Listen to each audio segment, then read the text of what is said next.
Oh, hello, this is Tak Chung from Walk with Tak. Welcome to my YouTube channel. If you enjoyed this video, please like, subscribe, and share. Oh, hello, welcome back. This is the dish that I cooked the other day. I really enjoy cooking this dish. It's a lot of fun, mainly because it is very fast and the outcome is absolutely delicious. And in fact, this is one of my favorite dish of all time. The wonderful thing about this dish is that it is extremely flexible. You use whatever that you have on hand to create this dish. This is also one of my go-to dishes if I am in a hurry, because I know I can have this dish on the table from the time I walk into the kitchen in less than 15 minutes. The basic template of this dish is known as a FOO egg template, but there are many modifications. In this modification, I'm going to cook the shrimp in advance because this allows me to give better control of the texture of the shrimp. In this case, I coat the shrimp lightly with cornstarch. This will give the shrimp a slight breading with a crispy texture. Here I use a method known as shallow frying. What I did is that I laid the shrimp out on the flat surface of the wok in a single layer, and I'm going to fry one side first, and then I turn them over to fry the other side. I really like this method because it gives the shrimp a very light breading, and that slight crispy texture makes the shrimp more delicious. This method might seem a little bit labor intensive, but it only takes an extra perhaps 40 to 60 seconds to fry the shrimp, but it's well worth the time.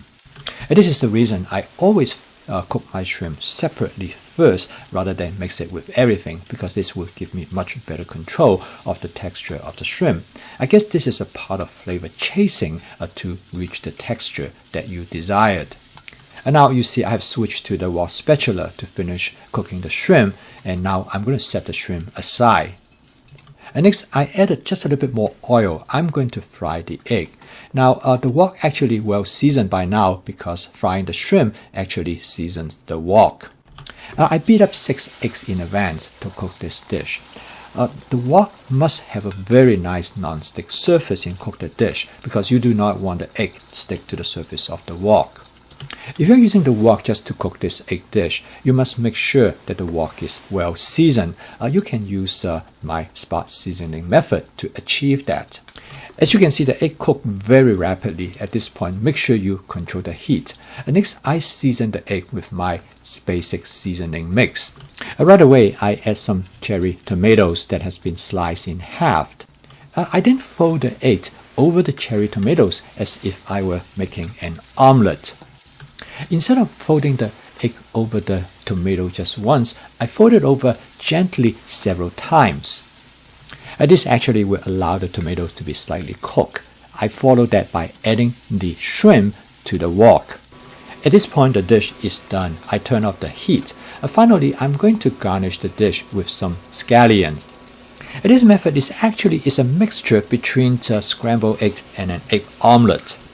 However, you can very much control how much you want the egg to be scrambled by mixing them more or less. Okay, now the dish is ready to serve, and the total cook time of this dish is less than 4 minutes. So what is the verdict? Needless to say, I really enjoyed this dish because I love the way how the shrimp is cooked. I'm always a stickler about the texture of shrimp. I hate them when they are overcooked. However, you might like it differently, and you will soon figure out what is the best texture that you enjoy. And I love the flavor of this dish because it's very lightly seasoned. The natural flavor of the tomato and the shrimp and the scallions blend perfectly together with the egg. It depends on how I feel like in that evening, but for tonight, I'm going to garnish the dish with a little bit of oyster sauce. Some other night, I might garnish it with some hoisin sauce, or I might even use some Parmesan cheese. So I would like you to see this video as a template rather than a recipe so that you could modify it the way how you like it. Actually, I cooked this dish for our neighbor because recently I've been helping them out with their food situation. Since my neighbor's wife loves shrimp, I know they are going to enjoy this dish. I'm so glad that I'm able to cook this meal for them because this is one way for me to show them that I really care about them. If you enjoyed this video, click like, subscribe, and share. I'll see you next time.